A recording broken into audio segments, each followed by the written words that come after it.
আমের সিজন আর আম তেল বানাবো না, এটা কি হয়, তাই আম তেল বানিয়ে ফেললাম। এখানে একটা মশলা বানাচ্ছি, নিয়েছি শুকনো লঙ্কা, গোটা মৌরি, জোয়ান, মেথি, গোটা সর্ষে, গোটা জিরে, চন্দনী, এগুলোকে আমি একটা শুকনো খোলার মধ্যে কিছুক্ষণ ভেজে নেব, তারপর গুঁড়ো করে নিতে হবে।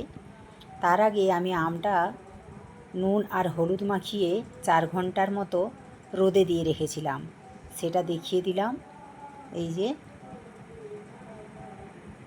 দেখুন, আমটা কিছুটা শুকিয়ে গেছে, এই মতো করে নিতে হবে। তারপর অন্য একটা কড়াইয়ে কিছুটা তেল গরম করে নিয়েছি। তেলটা হালকা ঠান্ডা হয়ে গেলে তার মধ্যে দিয়ে দেবো কালো জিরে এবং শুকনো লঙ্কা। আরও কিছুটা ঠান্ডা হলে দেব কিছুটা পরিমাণ কাঁচা লঙ্কা।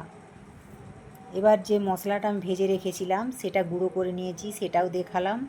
তারপর এই সব উপকরণ এবং আমগুলো তেলের সাথে ভালোভাবে মাখিয়ে নেব এবং একটা জারের মধ্যে ভরে নেব।